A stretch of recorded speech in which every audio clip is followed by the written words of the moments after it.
Opening scene. It was a quiet neighborhood in Kirkland, Washington. A place where families thrived, where children played freely without fear. But on the night of July 17, 2006, that peace was shattered.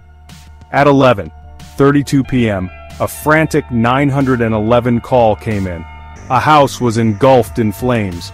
Firefighters rushed to the scene, unaware that beneath the collapsing structure lay a horror beyond belief. This wasn't just a fire. This was a massacre. The Milan family had built what many would call the American dream. Their home was filled with love, laughter, and hope for a better future. At the heart of the family was Leonid Leo Milan, a dedicated sergeant in the Washington National Guard. By 2006, Leo was deployed in Iraq, serving his country with unwavering strength. His wife Olga was the pillar of their home, a devoted mother, a hardworking dental assistant, and a woman known for her kindness. Their two young sons, Justin and Andrew, were the heartbeats of their world.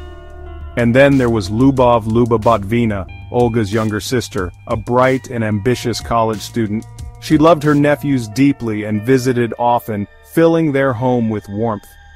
Together they were a family. Together they had built a life. And in a single night, that life was taken from them. A crime beyond imagination. When the flames were finally extinguished, investigators braced themselves for what they might find inside. What they discovered wasn't just a tragedy, it was an atrocity. Each member of the Milan family had been brutally murdered, stabbed multiple times. Their wounds were deep, merciless. And it didn't take long for police to find their prime suspect.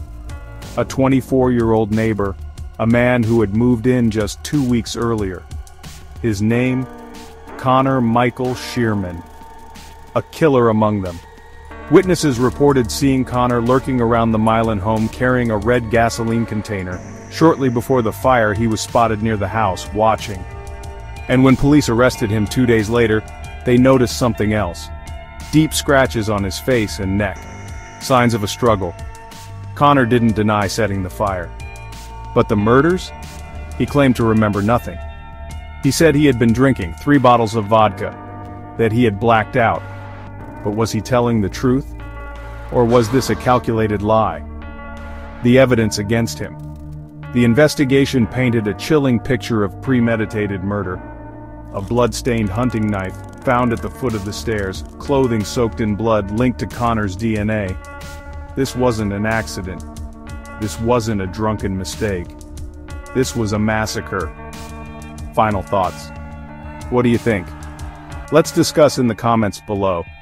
And if you want to see more cases like this, don't forget to like, subscribe, and stay tuned for our next deep dive into true crime's darkest stories.